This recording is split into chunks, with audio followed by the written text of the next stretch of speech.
Ah, Hola, buenas tardes. Yo soy Cristian Villaseñor.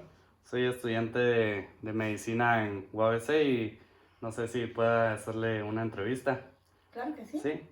Ujú. Ella es la maestra Silvia Dávila. Es maestra jubilada y la vamos a hacer las siguientes preguntas. Bueno, ¿usted por qué decidió ser maestra? Bueno, en ese entonces era la carrera que estaba más al alcance de la mano de las mujeres. Este, y además me gustaba, siempre me gustaba, me gustó tener trato con los niños y con los libros. Eso fue lo que me decidió. Y si usted no fuera maestra, ¿qué otra carrera hubiera estudiado? Me hubiera gustado estudiar filosofía y Filosofía. letras. ¿Me puede definir lo que se siente ser maestro en tres palabras? Híjole, en tres palabras, pues es em, compromiso, este, compromiso, um, responsabilidad y responsabilidad y, y amor. ¿Y me podría decir cuál es el significado de esas tres palabras para usted? ¿Por qué las eligió? Sí, el compromiso es porque eh, mm,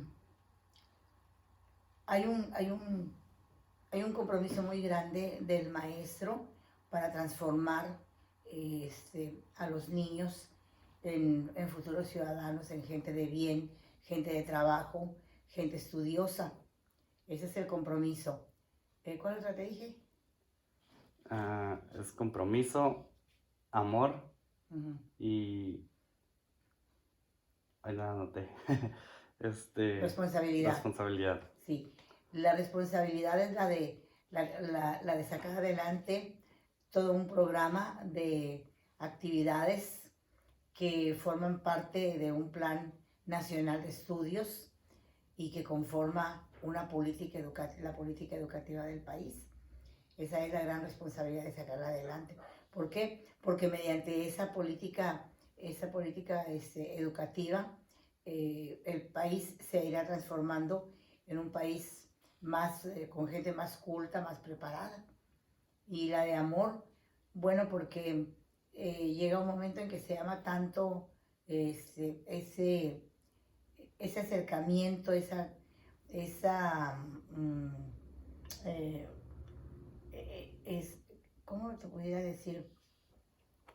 Ese vínculo, se establece un vínculo muy grande entre el profesor y el alumno, de tal manera que nace un afecto después de los meses, de las semanas o de los años. Este, es un vínculo en el cual eh, está fundamentado en el amor y el respeto. ¿Ok? ¿Y cuál nos podría decir que es su filosofía de enseñanza? La filosofía de enseñanza es aprender para transformar, este, eh, trabajar para servir y trabajar para servir y pues fundamentalmente esa, ¿no? Trabajar para servir y, y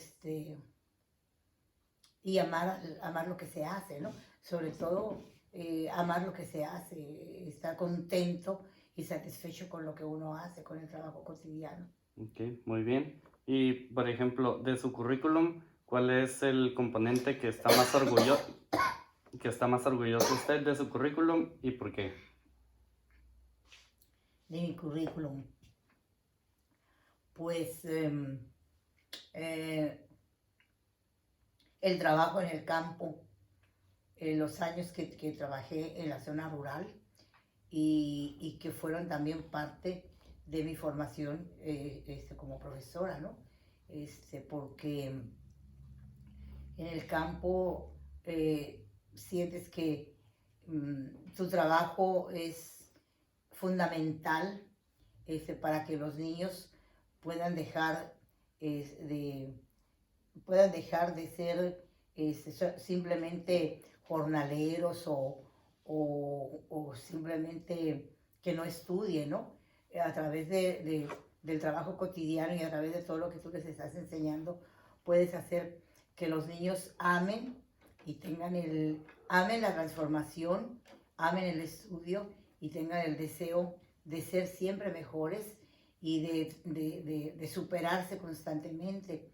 Y en ese sentido, uno de los compromisos muy grandes que siempre tuve fue el ayudar a las niñas, sobre todo a las mujeres, a transformarse para que su nivel de vida fuera mejor, ya fuera como trabajadoras, ya fuera como simples ciudadanas, como madres de familia o como profesionistas, ¿no? Que estuvieran lo mejor preparadas posible para que su trabajo fuera de más calidad y que ese trabajo fuera apreciado por la sociedad y evidentemente pues pudieran ganar mejor. Ujú.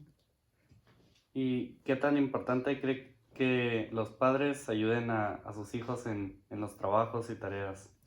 Bueno, eso es fundamental, ¿sí? La educación es un hecho social que involucra a los alumnos, a los profesores, a los padres de familia, a los medios de comunicación, al gobierno,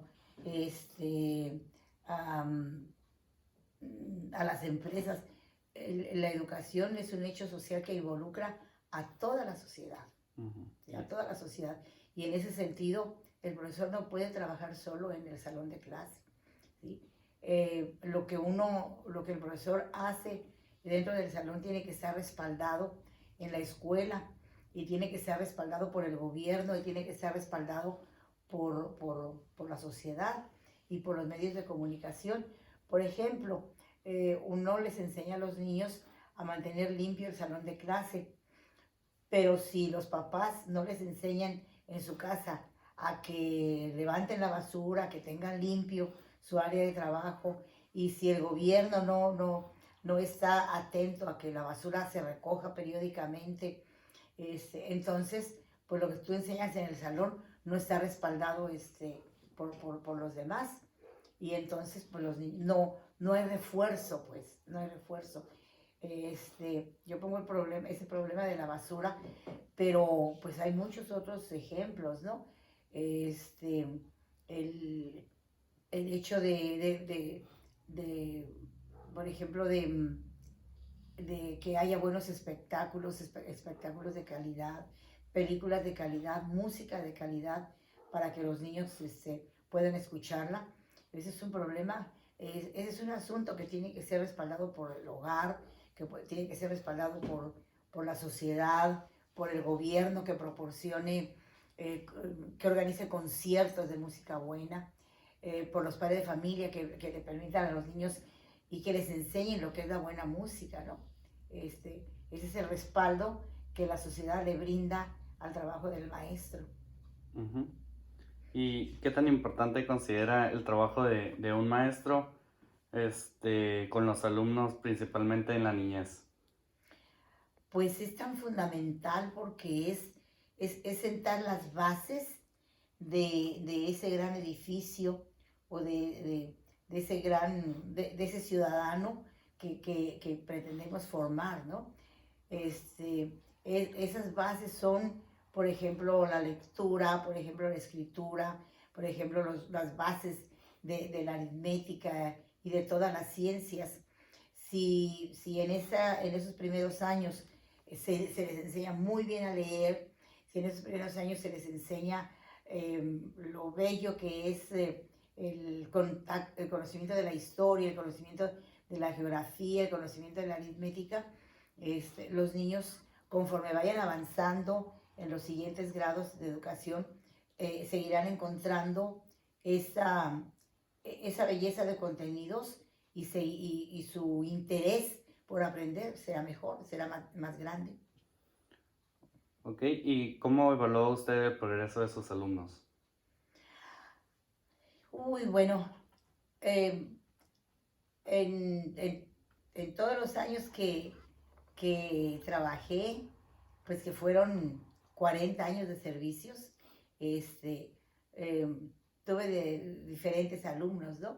Tuve niños de primaria, tuve alumnos de secundaria, trabajé en educación superior y en todos los años eh, encontré satisfacciones muy grandes, pero la satisfacción más grande es cuando después de unos cuantos meses de trabajo, los niños de primer año empiezan a leer y a escribir y que te das cuenta que se sueltan leyendo y que agarran el libro y empiezan a leer así en una forma fluida, en una forma corrida y entendiendo lo que leen, ¿no?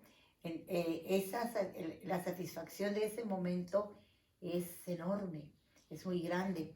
Y otra satisfacción que siente uno muy grande es cuando, por ejemplo, un alumno llega y te dice, oiga, profesora, pues vengo a invitarla porque la semana entrante me voy a graduar, ya terminé mi carrera de profesor, o terminé mi carrera de abogado, o terminé mi carrera de cualquier cosa, ¿no?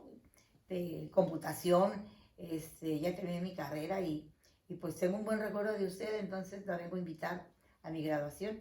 Esas son satisfacciones muy grandes porque quiere decir que el trabajo de uno dejó huella en ellos, ¿no?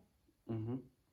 ¿Y la reconocen mucho cuando andan en la calle sus Sí, alumnos? sí me reconocen a veces, yo no los recuerdo porque los niños cambian mucho, se transforman, ¿no? No es lo mismo ver un niño de primer año que llega, que viene de 6 o 7 años, que llega a la escuela, cuando ya te lo encuentras con bigotes o te lo encuentras que va de la mano con sus hijos, ¿no? Ya como un adulto. Ay, y luego te saludan y le dicen a los niños, mira, la profesora fue la que me enseñó a leer, la que me enseñó a sumar y a restar. Y te presentan con los niños, ¿no? Y dígales, profe, dígales que yo era bien aplicado para que ellos también sean aplicados. Ya ven, yo era bien aplicado. Y eso es una satisfacción muy grande. ¿Cuántos años trabajó usted como maestra? 40 años. 40. Ujú. ¿Y en qué escuelas trabajó?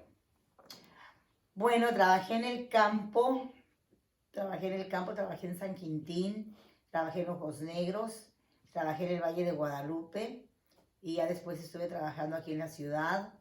Después trabajé en investigación en la Facultad de Investigación de FICED de Tijuana y ya terminé trabajando en el CUT, en la licenciatura de, de educación preescolar y también les estuve ayudando algunos años en la licenciatura de educación física con materias culturales en la Universidad Estatal de Estudios Pedagógicos. Ujú. ¿Y en qué escuela de estas le gustó más su trabajo? ¿O en cuál más lo disfrutó? Todas me gustaron, Todas por igual. todas.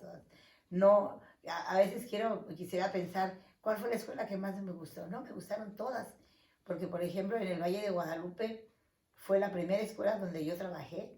Cuando yo llegué al Valle de Guadalupe iba a cumplir 17 años y 30 años después, siendo ya inspectora de educación media, ahí mismo me jubilé. Entonces, el Valle para mí tiene un significado muy grande. San Quintín también, Ojos Negros, donde estuve trabajando también, y que estuve muy contenta y muy a gusto. Todos son lugares donde trabajé muy contenta y muy a gusto. ¿Es pesada la vida de un maestro? Por ejemplo, que últimamente se ha visto que el gobierno a veces no les paga. ¿Eso también vivían hace tiempo? Sí, la vida del maestro se divide en dos partes. El trabajo del maestro se divide en dos partes. El profesor tiene una actividad, la actividad docente, la actividad frente a grupo, la actividad en la escuela, y la otra actividad sumamente importante es la vida política del profesor. El profesor es un ser que transforma futuros. El profesor es un ser que transforma la sociedad, pero eso no sería completo si el profesor no ayudara a transformar su propio entorno. Entonces, nosotros como profesores luchamos a lo largo de toda nuestra vida por tener mejores salarios, por tener mejores prestaciones, por tener pensiones y jubilaciones dignas, dignas para vivir mejor, ¿sí? Entonces, eso nos lleva a tener posiciones políticas, a veces de confrontación con el patrón, que es el gobierno, luchando para que esas prestaciones y esos sueldos se hagan realidad. Ha habido muchos gobiernos que de dientes para afuera, en forma falsa, que dicen que reconocen el trabajo del maestro, pero no lo reconocen porque le siguen pagando muy poco. Los sueldos, sobre todo de los niveles más inferiores, por ejemplo, de preescolar, de primaria, son sueldos muy bajos, ¿no? De manera que si un gobierno dice que está reconociendo el trabajo del docente, pues no es cierto, porque no hay buenos salarios. Y lo peor del caso es cuando últimamente, ya de 2 años para acá, ya como jubilada, pues uno piensa que ya uno va a poder dedicarse a leer o a pintar o a escribir o a investigar o a hacer cualquier otra cosa, ¿no?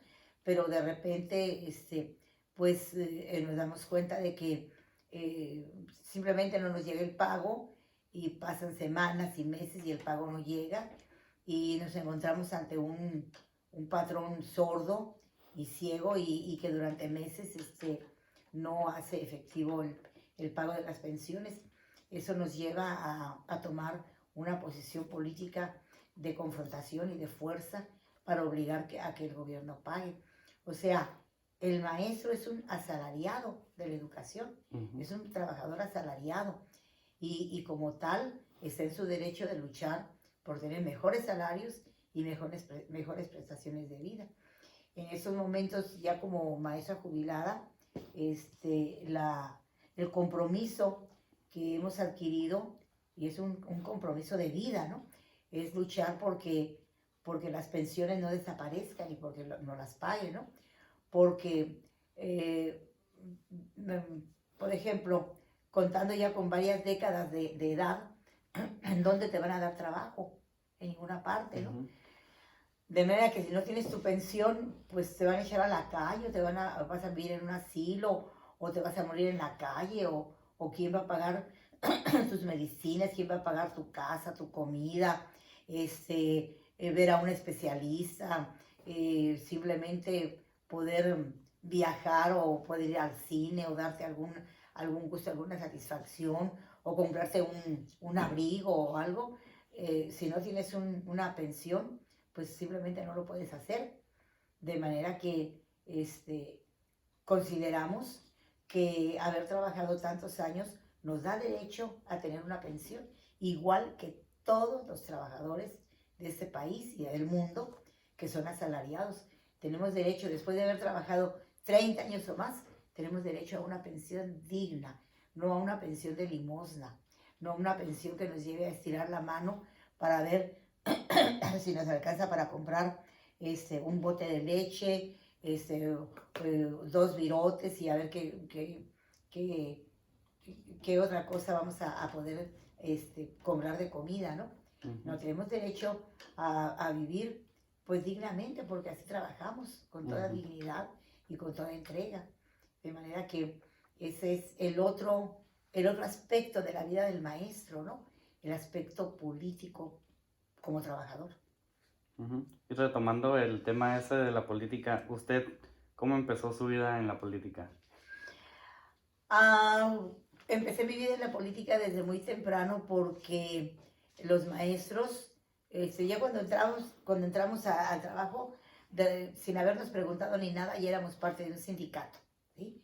Entonces, en ese sindicato, pues el sindicato, así como organización de los trabajadores, en ese contexto, pues te das cuenta de que hay relaciones de compañerismo y que esas relaciones no siempre son las óptimas, ¿no?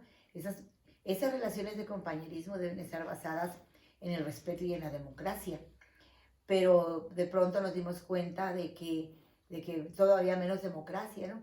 Y entonces la lucha al interior del sindicato fue por lograr que hubiera democracia.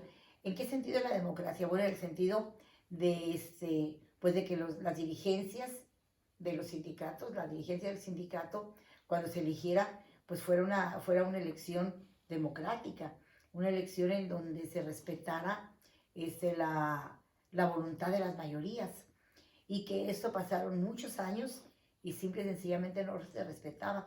Cada vez era menos democrático, y cada vez era más farsa la que significaba pertenecer al sindicato de maestros. Es un sindicato totalmente a los pies del patrón gobierno, y un sindicato que en esas condiciones pues no luchaba por las mejores condiciones para los trabajadores, ¿no? De modo que si en el país tú estás luchando porque el presidente de la República, tus autoridades de gobierno sean electas democráticamente, pues es lo mismo que haces al interior de tu sindicato, ¿no? Luchar por esa democracia. De manera que así fue como nos vimos inmersos en esa lucha por la democracia, que es un trabajo sumamente interesante también. ¿Usted pertenece a algún partido político? Sí, pertenecí, a un tiempo pertenecía al partido, tengo que decir a cuál. Sí. Pertenecí al Partido Comunista y después pertenecí al Partido de la Revolución Democrática, y nada más. ¿Ocupó algún puesto político en su vida? Sí ocupé puesto político. Fui suplente de regidor en el Ayuntamiento de Ensenada. ¿Y cómo fue el trabajo ahí? ¿Pudo ayudar a las personas? Hoy sí es un trabajo muy interesante. Si el trabajo como profesor es interesante, el servicio público es otra cosa. Es tan interesante como ser profesor porque te liga de lleno, así de frente, de lleno, con el pueblo, con la gente, con las necesidades de la gente que vive en las colonias, con la gente que inclusive que no sabe leer ni escribir y que tiene la necesidad de que le tomes la mano para firmar porque no saben firmar. Gente que te pide pues todo tipo de servicios, ¿no? No favores, ¿no? La gente que llega a los ayuntamientos a pedir algo, pues es algo que significa un servicio público. Por ejemplo, que le ayudes a tramitar un acta de nacimiento que no tiene, que le ayudes a que le introduzcan la luz a sus colonias, y en un sentido más amplio todavía, pues a investigar cómo puedes ayudar a que la población salga de la pobreza, ¿no? En el gobierno te das cuenta de que los presupuestos no están aplicados de la manera como se supone que deben estar aplicados, ¿no? Entonces los dineros no se aplican donde deben, y eso lleva a que haya injusticias en la aplicación de los servicios, y que la gente pues respingue, o que la gente reclame, y que acuda a los regidores en demanda de justicia, ¿no? De auxilio. Hay muchas necesidades de la ciudadanía, y una de las necesidades más grandes es pues por la corrupción que se da, por la impunidad y por la injusticia, ¿no? Que no se no se aplica como es debido. Bueno, ¿y a usted le hubiera gustado tener un puesto de más poder para poder cambiar algunas cosas como como usted dice, la corrupción, que no llegan los Claro, dineros? claro que sí, nada más que te das cuenta que ese trabajo no es de una persona, que ese trabajo es de, de la sociedad en su conjunto, ¿no? Ujú, Una persona si no tiene un equipo de trabajo no lo puede hacer, ¿sí? Tiene que ser todo un equipo para poder transformar. Por ejemplo, la, eh, todas estas agresiones que se dan hacia las mujeres, ¿no? El asesinato de las mujeres, los feminicidios, la trata de blancas, los secuestros que se dan, que son, que vienen a ser muy tristes y muy graves en contra de la vida de las mujeres y que retratan así de lleno muchas injusticias en contra de las mujeres. Ahí debe haber un trabajo en conjunto, ¿sí? Debe trabajar en conjunto la sociedad, los medios de comunicación, los diferentes niveles de gobierno, las policías, los diferentes sectores de la población, el Instituto de la Mujer, qué sé yo, todos los sectores para que el cuidado sea, y los resultados sobre todo sean mejores, ¿no? ujú, Por un ejemplo que te puedo dar es en el hecho de que últimamente ha habido con frecuencia, están dando frecuentes secuestros de niñas ujú, que luego son encontradas, sus cadáveres son localizados. Entonces, esto requiere un trabajo en conjunto. En primerísimo lugar, en la casa se debe educar y formar a los niños y a las niñas para que ellos mismos tengan una actitud de defensa ante alguien que quiera agredirlos, ¿no? Por ejemplo, no hacer caso a los desconocidos, no, no permitir que un desconocido trate de jalarte o trate de llevarte, ¿sí? Que los niños aprendan sus nombres y aprendan los nombres de sus papás, aprendan su dirección, para que si en un momento determinado pueden acudir a un policía a decir ujú, eh, todos esos datos y que los puedan reubicar en sus casas.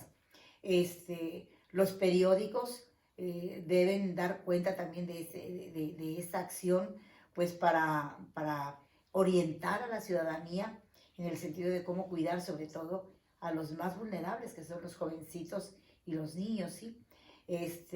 Las policías pues deben estar también al servicio de estos sectores vulnerables, ¿sí?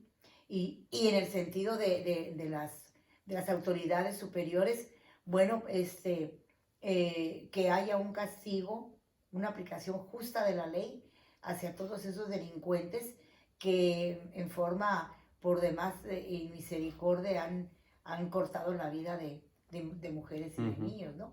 Eso debe hacerse, pero no se ha hecho, por eso hay tanta impunidad en ese sentido.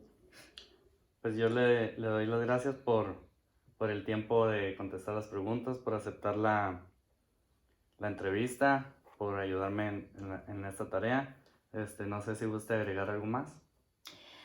Bueno, sí, yo te agradezco mucho que me hayas permitido platicarte de esas cosas que son, que para mí han sido tan importantes, ¿no? Eh, el luchar, el luchar por los ideales, el luchar porque salgan adelante, por sacar adelante tus ideas, tu manera de pensar, y sobre todo de poner esos ideales al servicio de la sociedad. Eso es muy importante y uno debe aprovechar cualquier momento para entablar esa comunicación con los jóvenes o con los otros sectores de la población. Así que pues yo también te agradezco que me hayas permitido Pues platicarte de todo esto. muchas gracias. Gracias.